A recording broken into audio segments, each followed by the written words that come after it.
Hello and welcome to College Football Throwdown, episode 136. I'm your co-host Alex Schmitz, and today I'm joined as always by my dad, Peter Schmitz. Hello and welcome, Husker fans and college football fans. Hello, everybody. We are a father-son duo here to talk about college football by college football fans for college football fans. Today, Dad had to forgo his usual setup for recording the podcast, so his audio may be a little bit different for you guys. But today we'll be talking about the Nebraska Cornhuskers, their loss to Illinois, as well as some of the bigger shakeups in the coaching world, head coaching availabilities, and the big games and upsets from this past week. That sounds like a plan. All right. But before we dive into all that, we're going to stick with our tradition and open up a beverage. This will sound familiar to our regular listeners, but I have more of my Kona Brewing Company Longboard Island Lager. Okay. And I am breaking into my very limited supply of Shell's Brewing Company beer that I picked up from New Ulm, Minnesota back when we were there. And this is their Firebrick Vienna style amber lager. It's a wonderful beer. All right, here we go. Okay. Really looking forward to drinking this one. There we go. Okay, now I'm ready to talk football with my son. Good. Well, us Nebraska fans might need a beer after that particular game we just witnessed this weekend. Oh, absolutely. Yeah. I was busy this weekend. I actually got to go to a screening with Guillermo del Toro in person, so that was pretty cool. So I listened to the first half of the game on the radio, and then basically missed the second half until it was over because I was in this film screening. But I saw what happened with the game. I watched recaps and stuff. We, of course, gave our usual predictions on the previous podcast.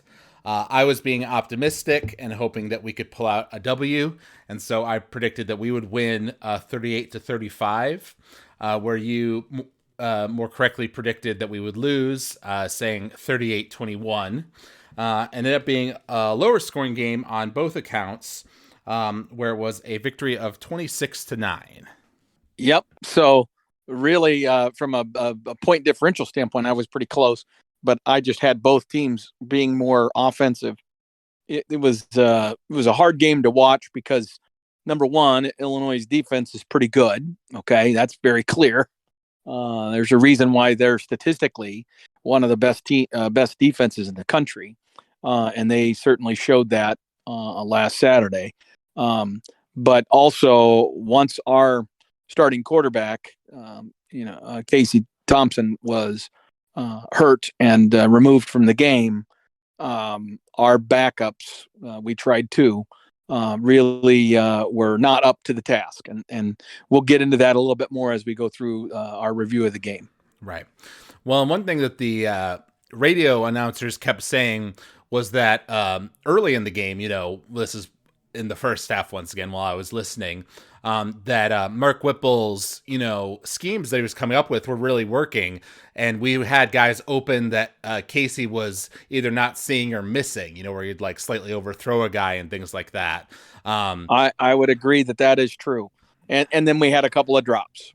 Right. So you combine all of that stuff, and that's what leads to the kind of negative results that we ended up with. Right. So, in terms of scheme wise, we were on the right track, and on the defensive side of the ball, while they scored immediately on their first possession, we kind of managed to clamp down on them. We're actually 3-and-outing them several times in a row, giving our offense opportunities. And we managed to go up 9-6. But from there, like you say, they managed to hurt Casey. And of course, on that play, they also got an interception that gave them very good field position that let them get an easy score for a touchdown. And from there, the game kind of never went back in our favor again. We had Chuba Purdy come in as our second team quarterback, as well as Logan Smothers, different points in the game. And I was seeing some discussion that people were kind of hoping to see more of Smothers when it was clear that Purdy wasn't working, and that Mickey had even said to like the reporter at halftime that we'd see Smothers in the second half, and then we didn't. So I was a little Right. confused about that. Okay. Well, I can address that specific thing, and um, you know, uh, let's go back to So in terms of how the game, evolved or transpired, um, you're exactly right. I mean, we were holding our own defensively. We were being competitive. We were actually getting more yardage rushing the football, and they made a big point to note that we had already gotten to what Illinois statistically was averaging defensively. We were already there as an offense before halftime. I mean, so we really did, really by midway through the quarter, we were already pretty close to their average, giving up yardage. So I mean, we started the game with a game plan, and with, like you say, we were calling plays and we were getting some things done, but uh, Casey struggled with accuracy on some critical plays, and then he had a couple of critical drops, particularly one. There was a play that had been run. Ramir Johnson is a guy that was really important to us last year. He's kind of evolved into this supposed dual role of still being a running back and also learning the wide receiver position, so he could be kind of a jack of all trades. And we ran a play specifically for him that was kind of packaged for him, that they had apparently been running all week with success. And when they ran it, he was wide open, and Casey threw it to him, and he dropped it. So that's one of those. It's another one of those things where you just need guys to make plays for you if you want to stay in a game against a team that has superior talent to you. And collectively, this is a team in Illinois that has superior talent to us. They have, a solid offensive line, which probably includes a couple of guys that'll play on Sunday. They have a solid defensive line. They have a really good secondary, maybe a couple more professionals in that group. And then they have the definite, maybe early round running back, right? And then they have a quarterback that doesn't make mistakes. It's very efficient. And that's all they need to win 8 or 9 or 10 games in a season, especially given the season schedule that they were gifted this year by the Big Ten. It's going to lead to that for them, I think. Right. Well, not to mention, we had a big pass play earlier on in the game that got us down in the red zone, but then we weren't able to convert that into a touchdown. We're forced to kick a field goal. And a different time, we were down in the red zone, and then Casey threw an interception in a scenario where we very realistically could have gotten a field goal. So there definitely were opportunities and points we kind of left out there, which when you're playing against, the 17th ranked team in the country, right, you need to capitalize on every opportunity you have. Right. Exactly. And then that's the thing that's frustrating is you look at all of that and you can't really say, oh, did the coaches not prepare a good enough game plan? Well, no, they actually did. And, things of that nature. So there's plenty to go around with that regard. But I don't know. It's just really interesting to see how that all plays out. What were you going to say specifically about the Chuba Purdy versus Logan Smothers situation? Oh, thank you. Okay, so the second quarterback in right after Thompson got hurt was in fact Smothers, not Purdy. Okay, right. So Smothers ran came out and ran plays as the quarterback for that last series that we had before halftime, basically. Okay. And then when he was interviewed at halftime, the interviewee asked Coach Joseph who he was likely going to go with in the second half if Thompson wasn't available, and he said that it was going to be Smothers. Now, I believe that was strategic. I think all along when that happened, they purposely put Smothers in there, knowing that it was just for the one series, and then with every intention that they were going to do Purdy in the second half. And by doing that, the other team is in there in the locker room at halftime, and they're focused on adjustments for a quarterback that's going to likely run the football a lot. Because there's a book on Smothers, right? Smothers started some games for us last year. He clearly is a better runner than he is a thrower, and more of a threat in that regard. So if you wanted to waste some of your opponent's time during halftime, that's what you do, right? Right. And so, if anything, I don't know whether this was definitively a conscious choice by Coach Joseph or not, but I'm going to give him the benefit of the doubt that was a strategic set of decisions, and that he did that knowing he was going to go to Purdy in the second half, and that he was just simply trying to get the other team to waste some time preparing for a quarterback that was going to be a heavy runner, and then have the passer come out in the second half. The problem is Chubby Purdy, the passer, wasn't there. I mean, he didn't show. It looked like Chubba Purdy had not prepared this week or last week. It's like he wasn't at all ready for the game plan, didn't know what he was doing. And yes, he was scrambling. Okay. But that's the nature of playing quarterback at Nebraska in this year. Thompson has had to run and scramble and run for his life all season, as it were. So, how can you be surprised, Chubba, that you needed to know you were going to have to get that ball out quick?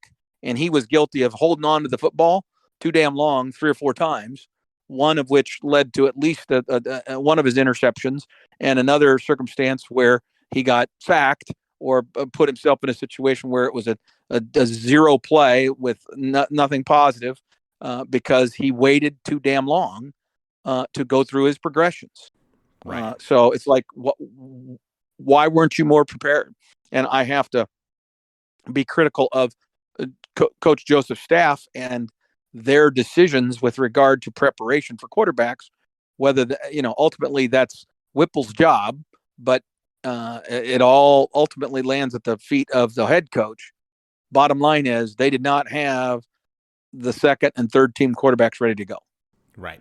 Which was something that we brought up in the past because it was clear to anybody with eyes that Casey Thompson was not going to make it to the end of the season with the way our offensive line had been playing and the big shots he'd already taken throughout the season, going to the injury tent multiple times and things like that. Exactly. So that he was a warrior and trying to work through it. But I was kind of thinking that, okay, then we should be giving a significant number of snaps to Chubba Purdy in our practices, right? With the knowledge that he might have to go in and perform for us at any moment. And it doesn't seem like that's what was happening. I would agree. And frankly, they should have probably been given Purdy a series each half in every football game, even the ones we were winning. You know what I mean? You find a way to give your starter one series off so that the the coaching staff can talk with him and have some things that they want him to look at and watch from a defensive standpoint that maybe they think he's not seeing very clearly. You take that opportunity to talk with him about it, and then when the offense goes out, he gets to stand on the sidelines and watch while the backup runs the show for a few plays, hopefully more than a few plays, and he gets to see some things with his eyes on the sidelines. I mean, there's nothing wrong with that, especially when you're trying to make sure that you have a number 2 guy ready to go out there and be reasonable. But it's now clear that without Casey Thompson, we have no offense at all, because Purdy did not show any of the arm strength that would be necessary to run a passing offense like what Whipple wants to run. And our offensive line is not nearly good enough to rely on a running game consistently.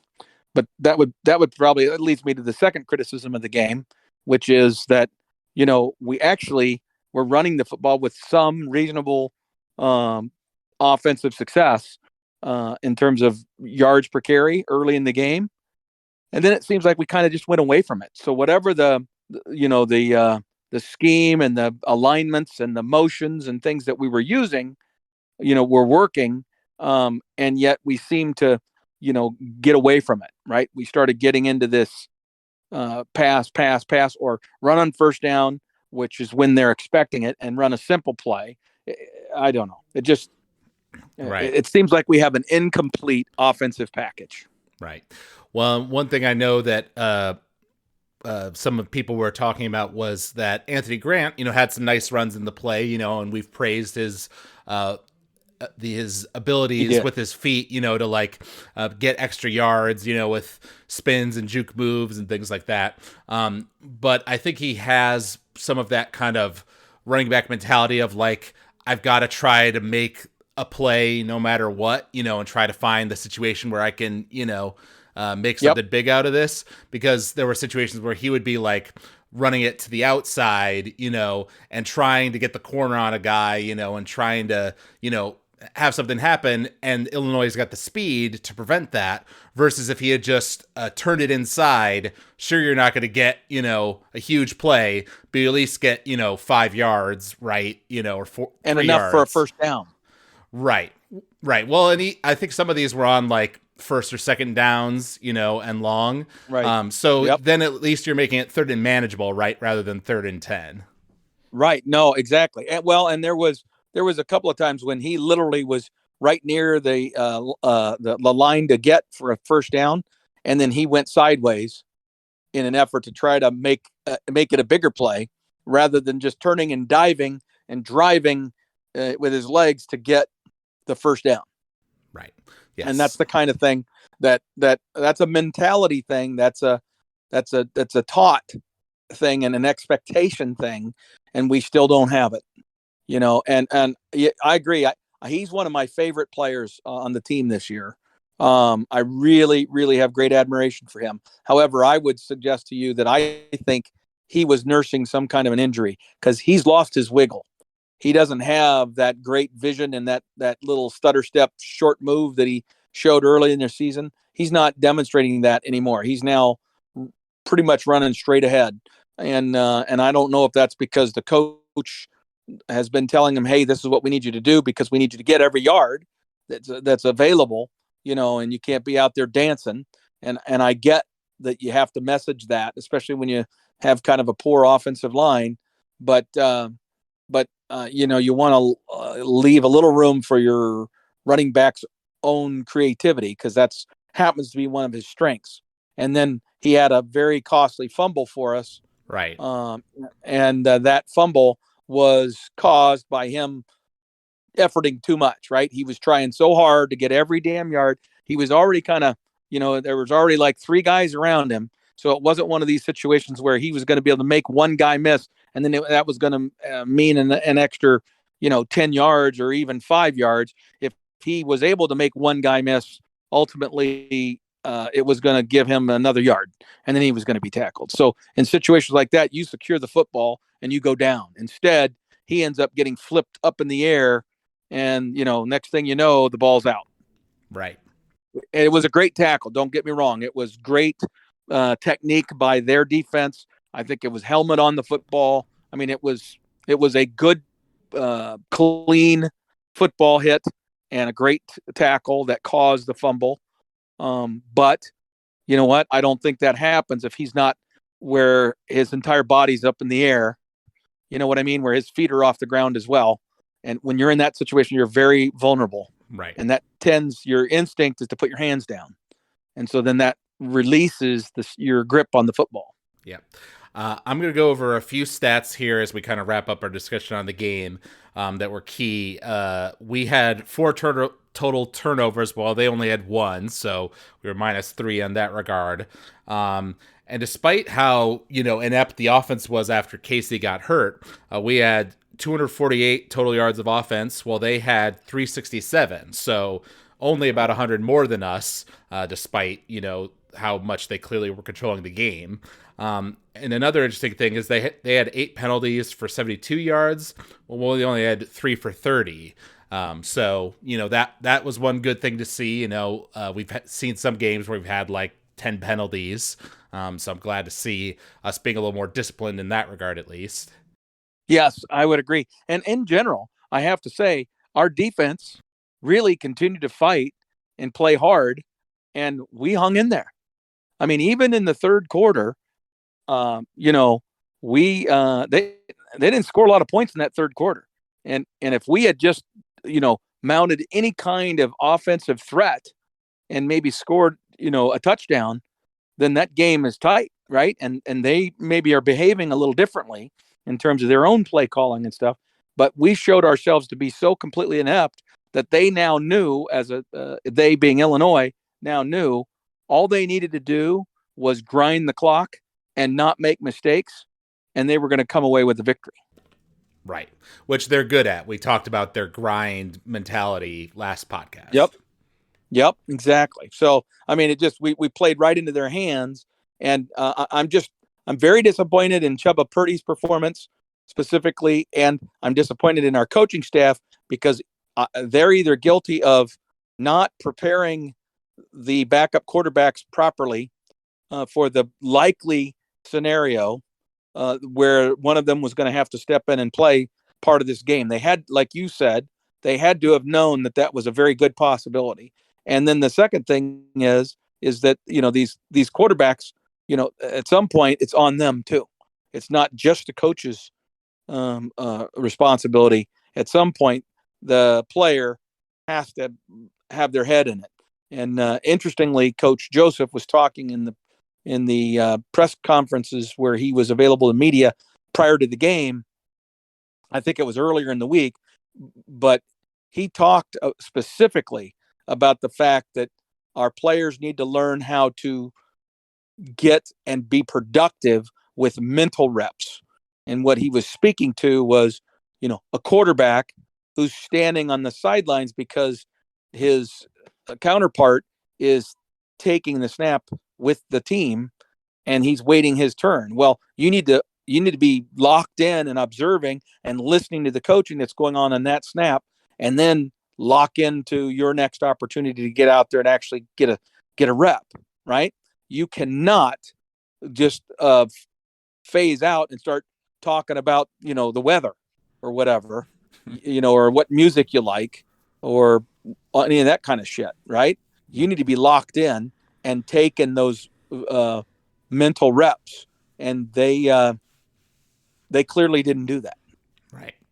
Seems that way. So we talked in the past about, this mid-game, 4-game stretch, right? That was going to be very important for Mickey Joseph after the Oklahoma game. And he's come out of that 2-2 with losses now to Purdue and to Illinois. So based on our earlier evaluation, our kind of general sentiment was that if it was 2-2, Mickey Joseph probably is out of the running realistically for being our head coach. Whereas if he had been 3-1 or even better 4-0, then that would have shown a real, turn in direction from what we were seeing under Scott Frost before. And, we definitely have seen improvements, right? And there's been definitely added positivity around the program. Mickey Joseph has said the right things to the media and stuff.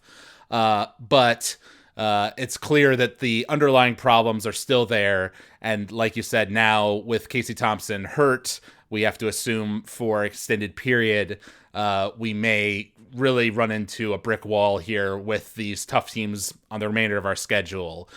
So what is your opinion on if Mickey Joseph has any shot of being our head coach at this point?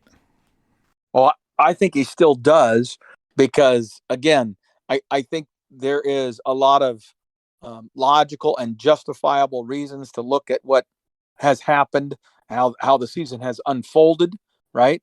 And make the judgment that, okay, these are the things that are beyond Mickey's control given the short period of time that he's been involved. And you got to look at how he's leading the team, how he's leading the coaches. I think the thing that Trev Albers is probably looking very closely at is how is Mickey doing with the relationships with his coaches? Because again, one of the big jobs of a head coach, although he needs to be able to lead his team from a player standpoint, and have some ability to motivate and get people focused, it's even more important that his messaging and his communication skills work as a leader amongst his staff, right? Mm-hmm. And getting those guys to individually take the ownership they need to. And so I don't know, how that's going, right? That happens to be much more behind closed doors. Right.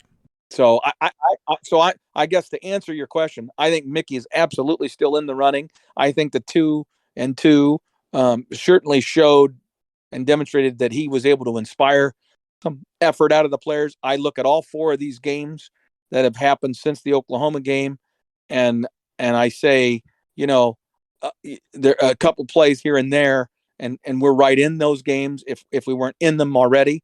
When you think about it, we won 2 of them, and then the 2 we lost. We were 1 or 2 plays go the wrong way, like the block pass. What do I want to say?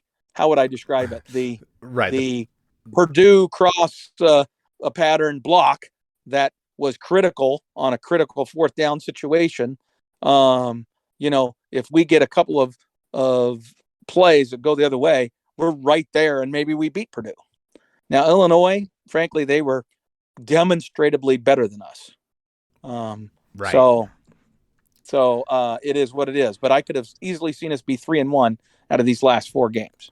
Right. So I just look at Mickey and say that's the thing. The question is, what has Trev Alber's reception been among the other targets? And he's been so effective at being tight-lipped about who they've looked at, who they've engaged in any kind of conversation, even if it's been behind a back door type stuff. There's all these names that people have been out there speculating on for now more than a month. And the reality is no one has heard anything legitimately concrete because Trev has been able to keep it locked down. And I have great admiration for Trev there, other than the fact that I wonder if it's because he either has already made his decision and it's just they're waiting for the timing to play out, or he's getting a lot of no's from his targets. Yeah, well, so I'm going to bring up 2 points here. Number one, because I agree with you that like the Purdue game, not so much the Illinois game, but the Purdue game was definitely very close and could have gone our way with a couple of things going differently. But that has been the mantra throughout the entire Scott Frost era, right? How many of the games that he lost were by 1 score or less, right? And if just a few things had gone differently, we have a radically different season, right? So to That's me, true. To me, that is no longer an excuse because that's what we were telling ourselves throughout the Scott Frost era and frankly a lot during the Mike Riley era too, and it didn't turn around, right? So to me, for Mickey Joseph, this more unknown quantity, not a big name hire or whatever, who's been promoted from within the staff to be the interim head coach, you need to really there's kind of like an extra level of expectation on you that you really need to show a very impressive turnaround for the athletic director to decide, well, I'm not going to hire this big name person, that I might want or whatever, somebody who's more experienced and notable, but I'm going to stick with you because the players like you, and you've shown practical results in the field that you can make this team your own, and I don't think Mickey Joseph has done that, right? Ed Orgeron at LSU, I forget the exact circumstances, but I'm pretty sure he did a good job of turning that LSU team around when he took over, and like they won their bowl game and things like that. Right. Well, and the difference is he had real talent. Right. When he took over, it was a situation where the previous coach was failing with a lot of talent. Okay, so it was clearly a coach debacle situation, whereas our coach debacle situation was so fully encompassing of everything related to the program. Our preparation going into the season did not prepare us for what the kind of success that we would want to have. Clearly, because we're not seeing the kind of physical development, the kind of repetition development, our coaching, all of it was inferior, right? So there's nothing that's good about it other than we have some individual skill talent that, isn't bad. So If we had an offensive line and we had a defensive line that was average in the Big Ten, we would have won some of these games because we have the skill talent at quarterback and at wide receiver and even at running back. We have the skill talent that we could have really been competitive in almost every game we've played up till now, Yep. except for maybe Oklahoma. And I don't disagree. Obviously, the LSU situation, the Nebraska situation are very different. But I guess my point is, my personal prediction is that I think there's a very low possibility of Mickey Joseph being our head coach, unless, like you say, Trev has gotten multiple no's from the people on his list, in which case he'll kind of like settle for Mickey, Yep. as a solid backup option. Yep. But and I think there's still the possibility that we get a new coach, but that Mickey stays on the staff, like we've discussed. I think that's very possible. But that's my current feeling.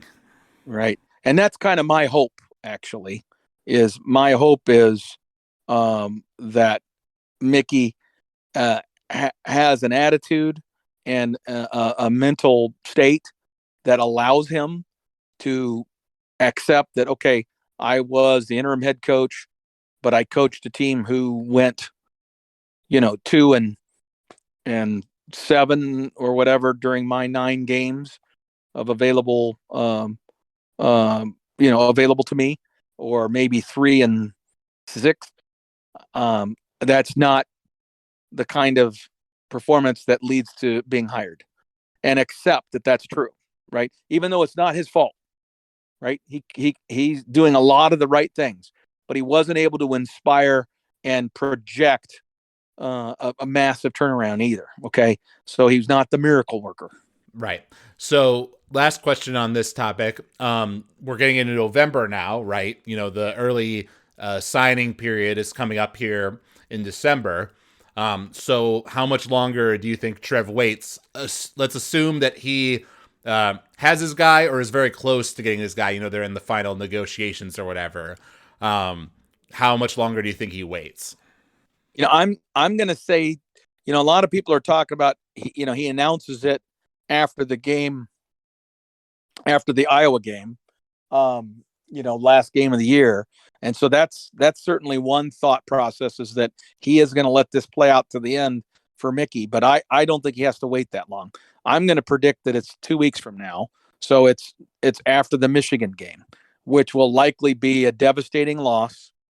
And at that point, even if we will have found a way to beat Minnesota this weekend, and then we lose to Michigan, probably in quite unattractive fashion, then after that, I think Trev will be ready to change the conversation, right? And we got to get that ugly taste of the beatdown that we're going to likely take from Michigan out of our mouths. That will be the moment in time that's going to give the new coach 3 weeks to hopefully, again, that this has already been being discussed and they're on the path.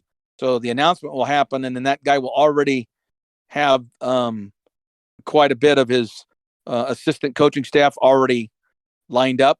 You know what I mean?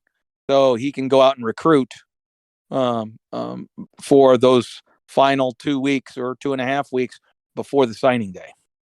Right. Yeah, I would generally agree with you, since I felt that this 4-game period was Mickey's real chance to prove himself. And since he has failed that, in my estimation, if I'm Trev Albers, then I want to get my new guy in as soon as possible so that he can establish himself, get the recruiting train going. Maybe even if that means that the players on this current team kind of lose focus and aren't so great in these last games of the year. Well, I'm already considering the season kind of a wash to begin with, right? Because we're so bad. So, we're thinking that, but you don't want to convey that to your kids, because the problem is then they really do bail on you. And then in this day and age, where there's free agency, all of a sudden you got a bunch of players, real important players to us, frankly, that will bail on the season before the season's even over. If I'm one of the better players on the team, and I know that I'm not going to stay at Nebraska, then why would I risk injury in the last 4 games of the year? Right. Nope. So I that's why I think he cannot announce it until after that Michigan game, because if he does, there will be so many people trying to bail, so they do not have to play Michigan and be embarrassed on national TV, and then potentially risk being injured. That some of those guys will self delete and they'll go into the portal immediately. Um, so I don't know. And maybe they can't. I mean, I don't know those rules. Okay. I know there was supposed to be a time frame. So maybe that time frame is closed and now these guys can't announce the portal until, after the season is over. But even if that's the case, even if they haven't formally announced it, they've mentally checked out. Right. And Right. then they're out there going through the motions and doing their best to preserve themselves from injury. Right. Well, even after the Michigan game, we have 2 more games. So regardless, it could still Right. happen. But yeah. Right. Well, those 2 games at the end after the Michigan game, if you've lost that game, and then everybody at that point kind of starts expecting you to cash it in, right? To just bail. I just feel like that's the natural line in the sand for me. Right. Yep. Well, yeah, and this upcoming Minnesota game is definitely important on that whole team mentality thing. But we'll talk about that near Yes. the end of the podcast, Yes. because there was actually a big development in the world of coaching just today on Monday as we're recording this podcast, which was that Auburn, who they had their athletic director, Alan Green, step down in late August. It sounded like he still had like 5 months left on his contract, but he left early, probably because they weren't doing that great or whatever. So this new guy, John Cohen, just came in here in this last week from Mississippi State. And after Auburn's loss this weekend to Arkansas, which was at home for Auburn, this new athletic director decided to fire Brian Harsin, who was their current coach, and this was the middle of his second year. So he went 6-7 last year, and then he was 3-5 currently in 2022. So they really had him on a short leash in terms of opportunity. Yes. I'm in agreement with you on that. Yeah. It makes you reflect on the fact, kind of like we talked about with the Paul Chryst situation, right, with Wisconsin. In comparison to the other major programs in college football, Nebraska has been quite patient with their coaching carousel in terms of trying to give coaches time to get their feet under them, and try to turn things around. I don't think anyone could accuse us of being hasty in that regard.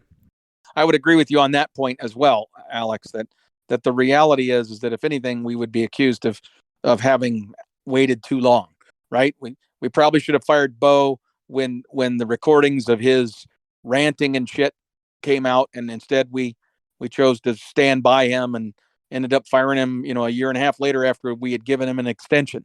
And then certainly the Scott Frost experiment, we were way more patient than most anyone else would have been. Yeah. Now, obviously, Auburn is a very prominent job, more prominent than any of the other ones that have appeared this year, right? Like Arizona State and things like that.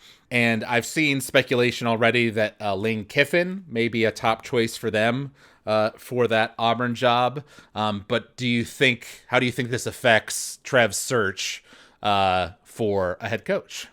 Well, I'm going to say that, I don't know to what extent Lane Kiffin was truly interested in the Nebraska job. I do know that Lane has been public in some of his criticism of Ole Miss and the administration there. So his history suggests he has no problem moving.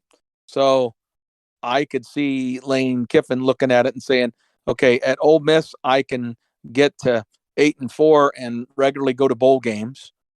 If I go to Auburn, I have the level of commitment and expectation that would give me the opportunity to build a program that takes me to a national championship. So, I mean, I could see him making that change. At Nebraska, I think it takes a special person to want to be at Nebraska. They have to be willing to embrace the mountain that they must climb to recruit enough talent here to be competitive. And that's the big challenge about Nebraska. It's not that the resources aren't there money wise or physical facilities wise or passionate fan base. We got all those ingredients. The thing that makes Nebraska such a hard sell is that we are in Nebraska. And so there aren't beaches, there's not warmth, it's not attractive and beautiful, doesn't have mountains, right? And so how are you going to get recruits to travel more than 500 miles, in many cases 1 to 2,000 miles, to come to school at your school when you just don't have those things to offer? Mm-hmm. Very true. Very true. That is the eternal struggle. So here's the response that I like best from the Auburn news today. You cannot spell Auburn without urban. Yeah, I mean, can you imagine an Auburn Alabama rivalry with Nick Saban and Urban Meyer? Mm-hmm. Oh my God, the storylines. They write themselves. Yeah, that's what I said. Yeah. Yeah. I mean, certainly, once again, it all comes down to how interested is he versus, his current commentary gigs and all that.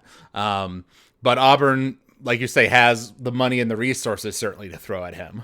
Right. Well, I think Urban wants to coach at the college game again. I think there's no doubt in my mind that he wants that. Okay. Mm-hmm. The issue with Urban is he doesn't have a lot of time. Right, because he's getting up there in age.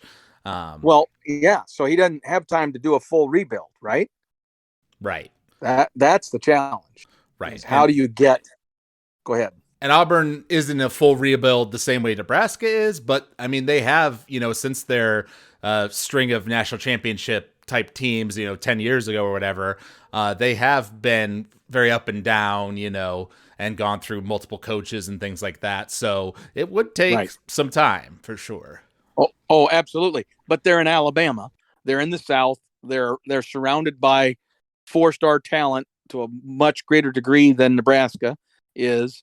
And so if I'm looking at a 5 to 8 year time horizon to reestablish my credibility and my reputation before I leave the sport, I want a place where I can land and just dive right in with talent. And I know that there are other programs. I mean, if you look at the landscape right now, just take a snapshot of the landscape right now, Texas A&M is on a little rocky ground.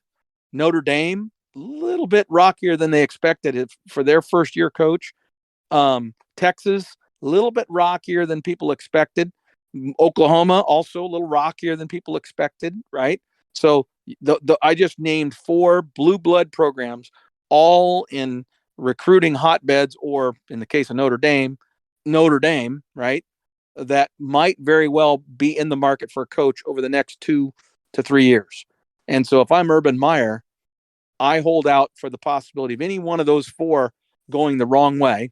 And then I become another year removed from my bad off the field antics in the NFL. And people, have recency bias. And he's so good on the TV. My God, his breakdowns of games, and when he does the breakdown on certain plays, he's brilliant. Mm-hmm. The guy's a great coach. Yeah.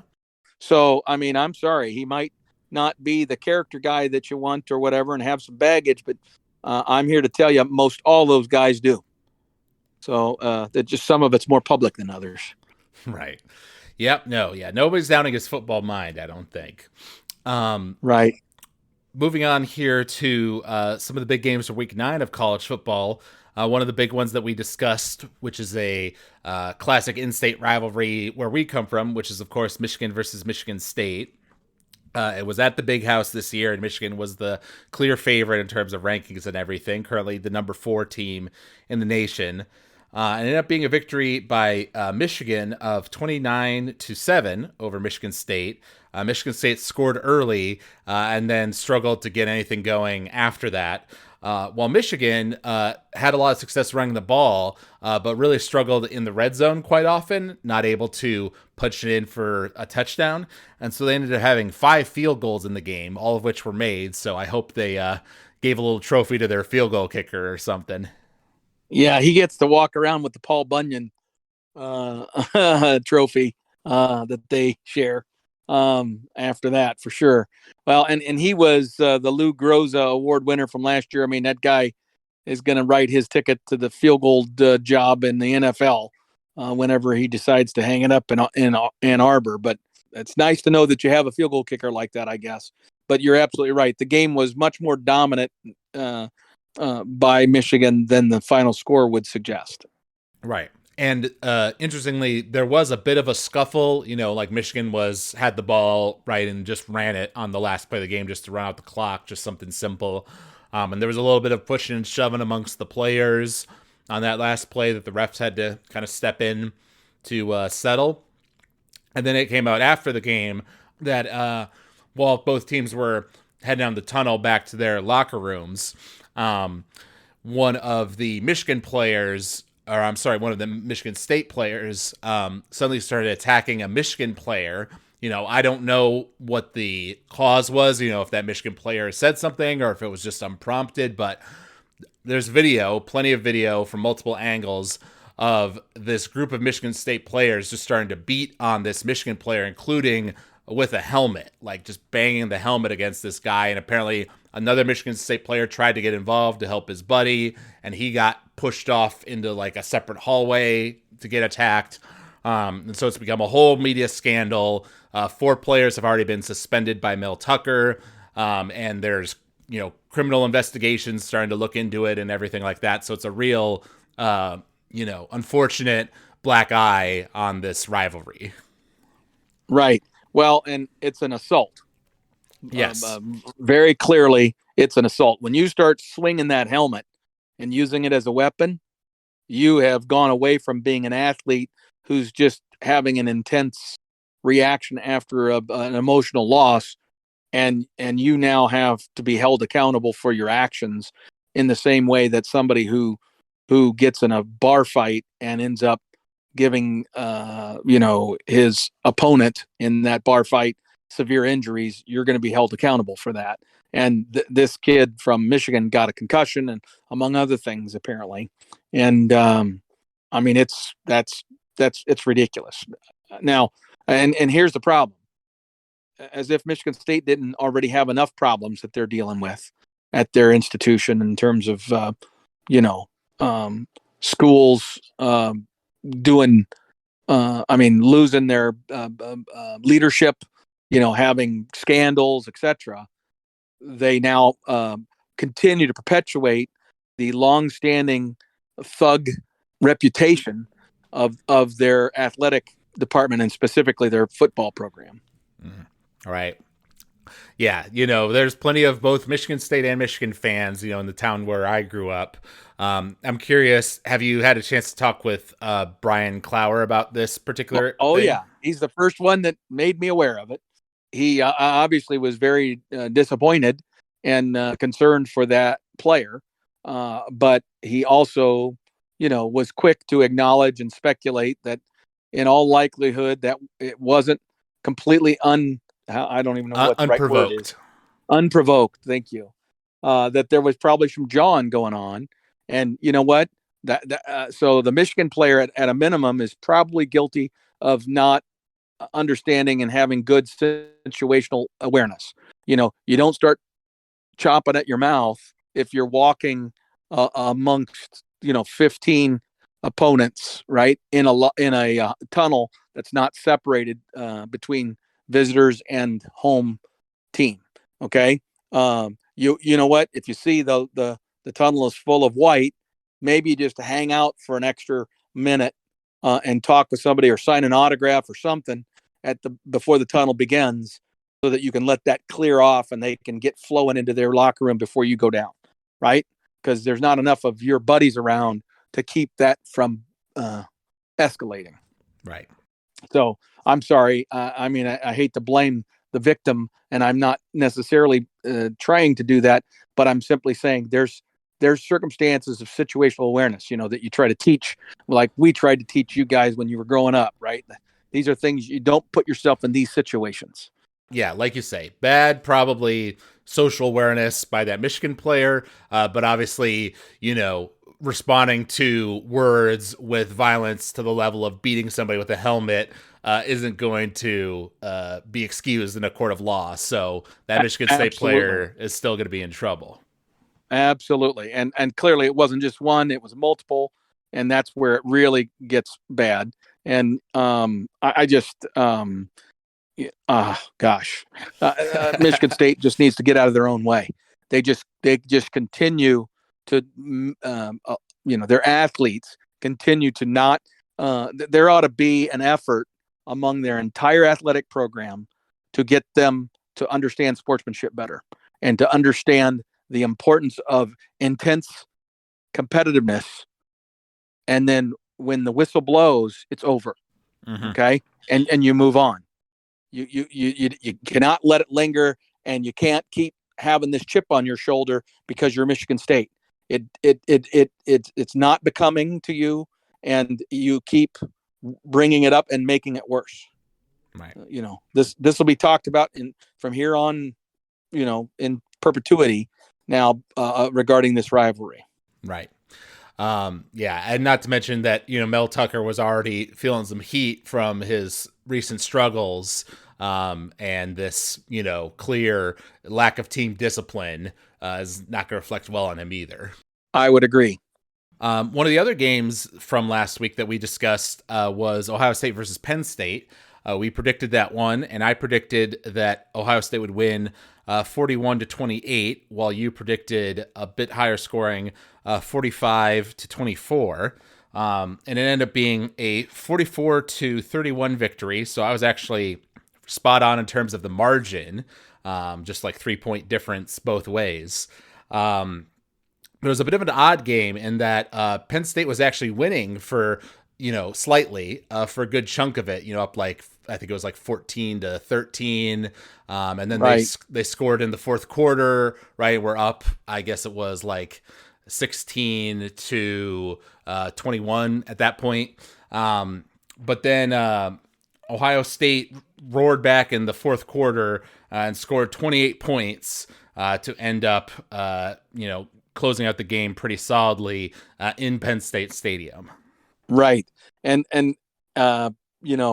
it looked like Penn State was doing particularly well in that first half defensively, right?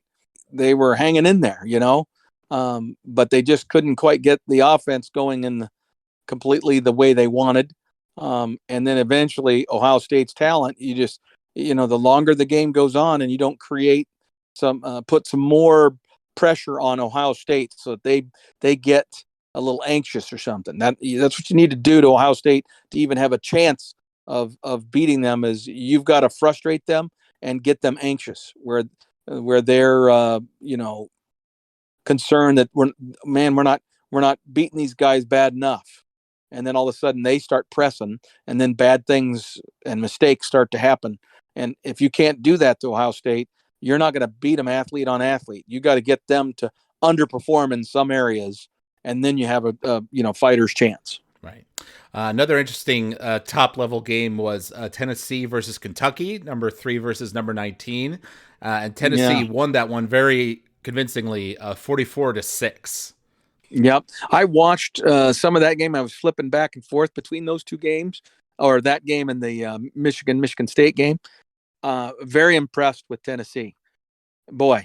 And that's got it's another dagger in the heart of Nebraska fans, because the coach at Tennessee is the guy who took over for Scott at UCF, was there for just a couple of years, and then got the Tennessee job just, what was that, last year or 2 years ago?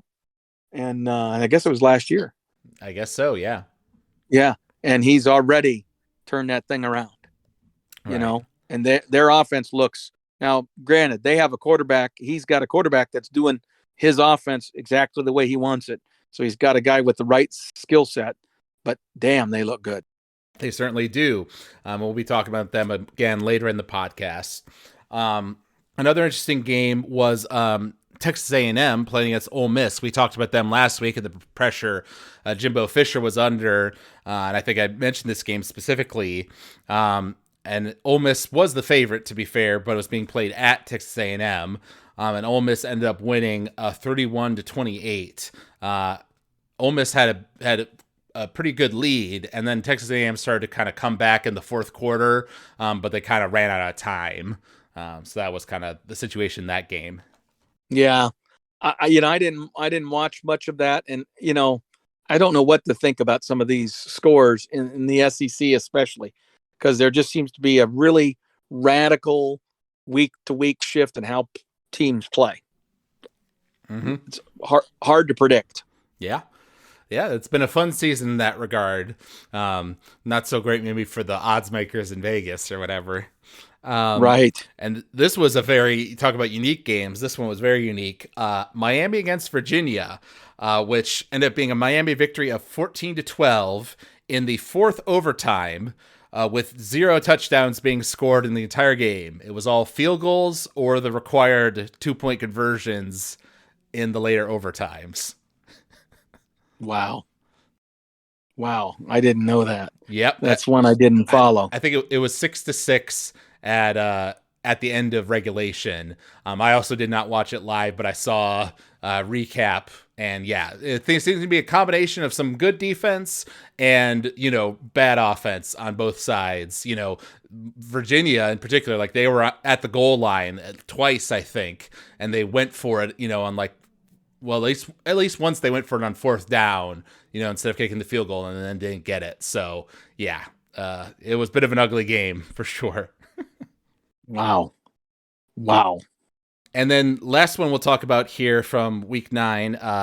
This one's pretty crazy. The one that surprised me the most, I would say. Kansas State played against Oklahoma State at home for Kansas State. Yes. And Kansas State won 48-0 against Oklahoma State. And it was 35-0 halftime. I think you're right. It was because then they kicked some field goals like in the second half, like Oklahoma State forced them to kick some field goals, and then they scored again late, a touchdown. So Oklahoma State was ranked number 9th, Kansas State was ranked number 22nd, and they did not have Adrian Martinez, the starting quarterback, the former Nebraska quarterback. He was still hurt, so they had a different guy, Will Howard, their second team quarterback, played. And I mentioned how he played pretty good when he was in their previous game. And it seemed like he was lights out in this game because he was throwing the ball all over the place. He was more of a thrower than a runner. And I don't know what's going on with Oklahoma State because they've had some good games this year. They were a top contender in the Big 12, but this is a embarrassing loss. It's true.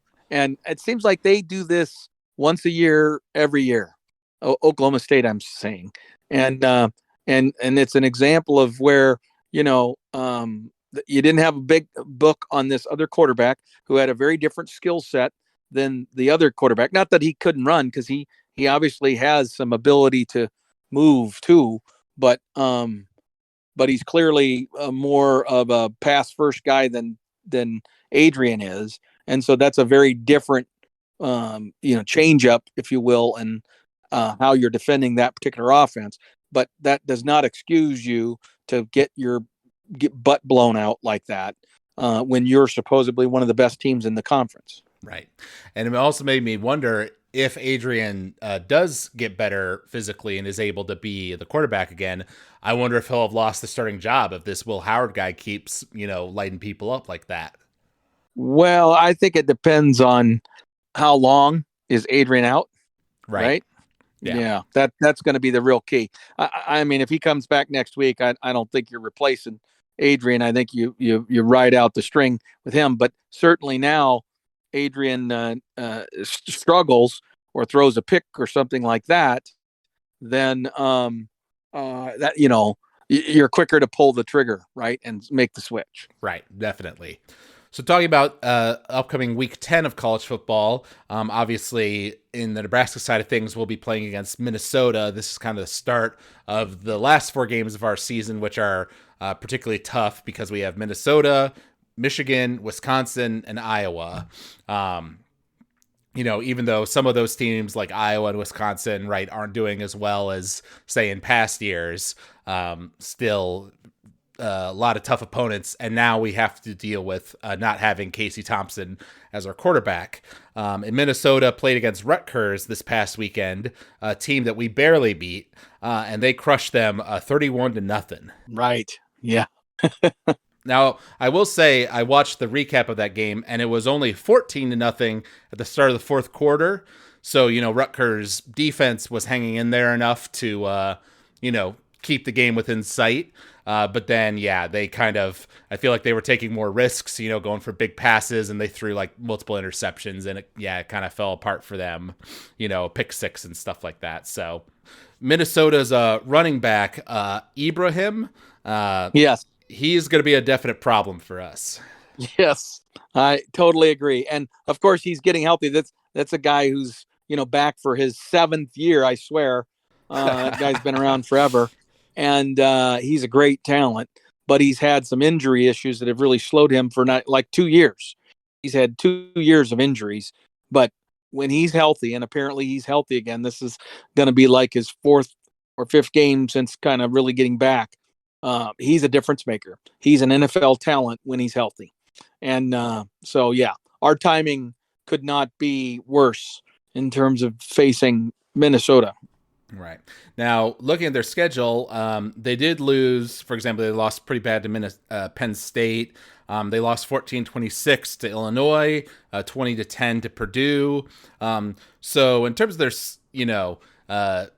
the level of opponents they faced, right, and lost to and things like that, they're similar to us, though they did beat Michigan State solidly, which is probably their best win of the season. And they beat Colorado as well. So, they're not a team that's like out of the realm of possibility for us, right? We're playing them at home again. So I think it's definitely is doable for us. But of course, the big question mark coming out of this Illinois game is what's the quarterback situation? Will either Chubba Purdy or Logan Smothers be able to get something together to actually pose an offensive threat? Because even if our defense is able to slow them down, and that Ibrahim guy, if we don't have an offense, there's no point to it because we'll eventually tire out. Right. Well, and here's the thing, our defense, like I said, kind of did surprisingly well, I felt, against Illinois. And so, as long as we didn't, and I don't know definitively what our injury report is coming out of that Illinois game, but as long as we didn't lose, any key players, I feel like, our defense will be able to slow them down a little bit, but we're going to really struggle to stop them, right? Because they, much like Illinois, are going to commit to the running game, right? So we're going to be, but this will be the second week in a row. We showed that we could do it against Illinois, and now we got to show that we can do it against Minnesota. And if we can do that, they have a good quarterback, but I don't feel like they have great wide receivers. So we should be able to man up on their wide receivers, and then that allows us to focus a little more attention on their running game, and we won't shut them out. But if we could just slow them down, then we need our offense to kick it up a notch and play some damn football. Yep, I totally agree. So I was optimistic, going to the Illinois game, and I know you said God bless you, son, last week, but unfortunately, I have to be more of the realist this time. And I'll say that we'll be able to keep it respectable. Maybe it'll be a bit like the Rutgers game where, we keep it kind of close with them, but then in the fourth quarter, the defense tires that, pounding the rock over and over kind of gets to us and they pull away late. So I'm going to say it'll be another kind of lower scoring game where it's Nebraska 14 to Minnesota 31. Wow. Okay. That's a good score. I like that score. I mean, I think that's a reasonable score. Okay, I'm going to flip. I'm going to say that Casey gets to play. Well, I should say I saw a thing on Husker Max, just a Yeah. headline that said that Mickey said it's doubtful that Casey will be ready for the Minnesota game. Okay. Um, Did I shake your confidence there? yeah, you did.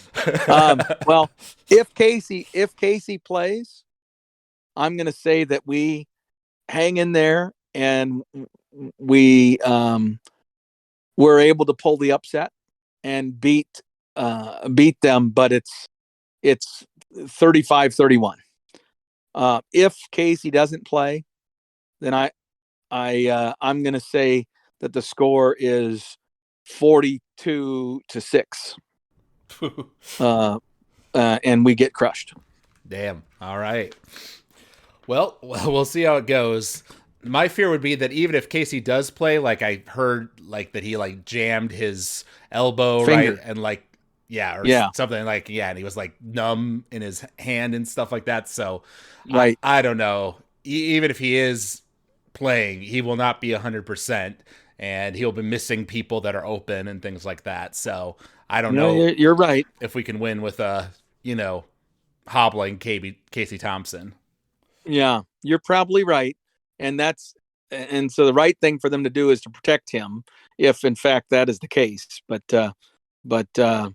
maybe Chuba Purdy with a week of practice where he's actually getting first string snaps and is locked in because he's actually getting the physical snaps. Maybe he looks a lot different. I don't know. I mean, I'm grasping for straws. Um, Yes.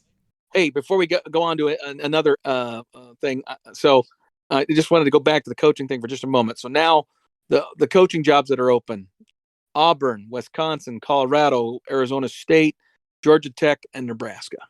Right.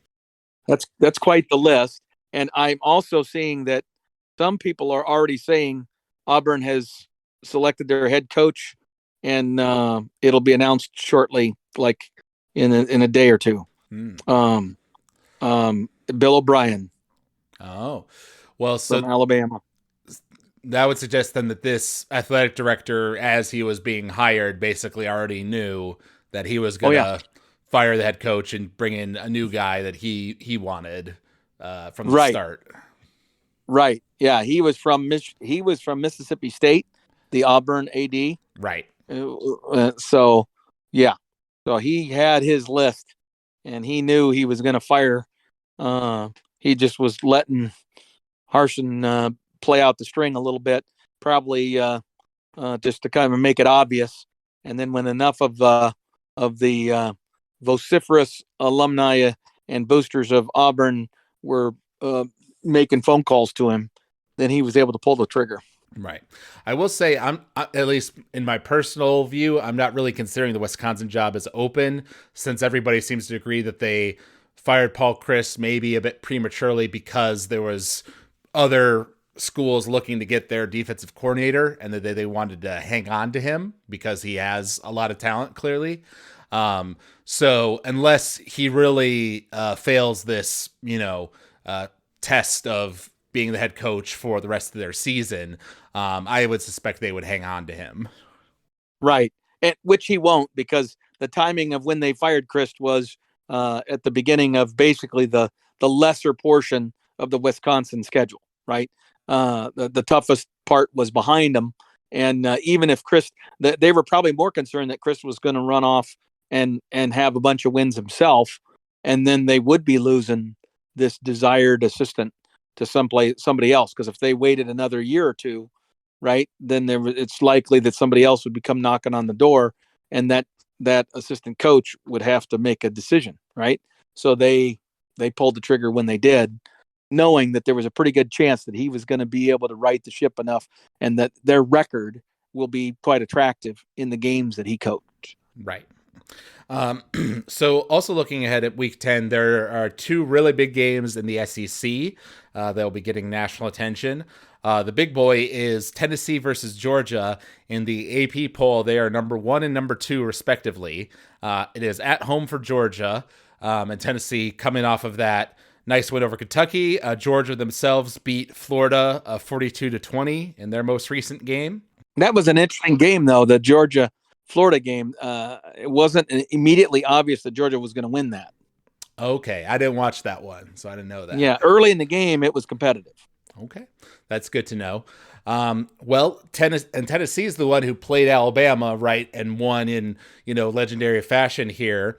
So, do you think that they have that kind of big game mentality and are able to go in, a little bit more fearless against this really good Georgia team and pull off the upset? Do you think that's possible? But they have to play at Georgia, correct? Yes. Yeah. Boy, I really was impressed with them. But Georgia is really, really good. And Georgia at home, they're not in the comfy confines of the stadium there in Knoxville. So I'm going to say no, and that Georgia wins that football game. But man, that quarterback and that offense, when it's running and clicking, it's fast. Yeah. That's all I'll say. It is really fast. Yeah. Well, and frankly, their win over Alabama should have been bigger because they had like a pick six late in the game that kind of tied it back up for Bama. So really, they were winning that more so than the score showed. Right. Well, and so are we picking this one? Yes, we are. Oh God! So I have to do it first. Okay, I'm gonna go the conservative route. So then you're probably gonna go the other way.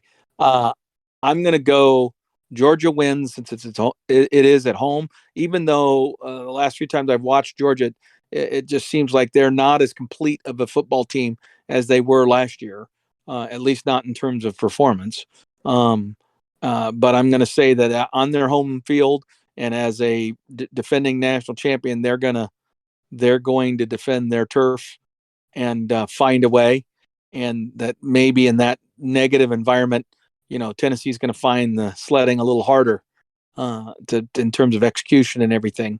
A few more mistakes, et cetera, et cetera. But I do believe it has the potential to be high scoring, even though Georgia has a great defense. So I'm going to say that it's going to be, man, I keep going to the same score, but I'm going to say it's going to be 42-35. Georgia wins in a shootout. Interesting.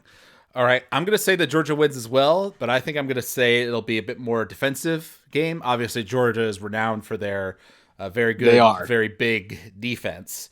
So I'm going to say that Georgia wins in a more low-scoring affair of, say, let's go with 31 Georgia to 24 Tennessee. There you go. I like that score. I probably like that better than the one I came up with. All right. Well, then the other big game in the SEC is Alabama versus LSU, number 6 versus number 15. It is at home for LSU, and they had a rough start to their year, but they've got some more momentum now. Alabama, I don't know if they played anybody of real significance last week.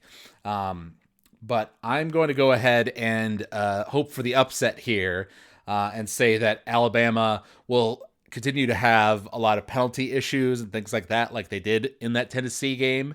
And LSU, with the home crowd and this momentum, will narrowly manage to pull off an upset. So I will say that one will be more high scoring, and that it'll be 45 LSU to 42 Alabama. Wow. Okay. Well, I can't have that confidence in LSU. I think Alabama goes in there and wins, even though I know I felt like, Alabama was going to react or respond after the, in the previous game, and then they ended up not. But I still feel like the talent is there for Alabama, and the coaching is continuing to happen. And so I'm going to say Alabama wins.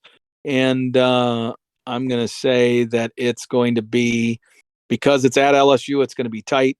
They're going to have to weather that storm, that initial LSU storm. So it's going to be a comeback victory for Alabama, and it's going to be 31-24. Okay, 31-24. Interesting. We kind of flip flop on the high Yeah, scores there in both I games. like that score. I like that number after you said it. All right. Two other interesting games from Week 10 is Clemson playing against Notre Dame with Notre Dame at home, and then Kansas State coming off that big win against Oklahoma State, playing against Texas, also at home for Kansas State. Well, Kansas State's on a roll. They're playing really good football. So I have to say Kansas State's going to win that football game. And it might not even be that close. I think Kansas State wins that comfortably. Okay. So, We don't have to do score predictions for these ones, just okay. chatting about the games. But I would agree with you. You know, I think Kansas State obviously really impressed with that last win. They have confidence in their second team quarterback, and if Adrian is healthy, I'm not sure what the situation is there, but that would give them an extra threat to use.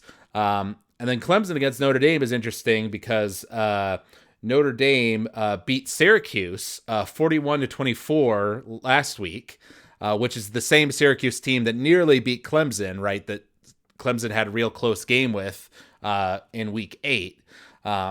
So although, you know, my mind says that Clemson should win that game, they've shown, you know, some vulnerabilities this season that I think Notre Dame could exploit.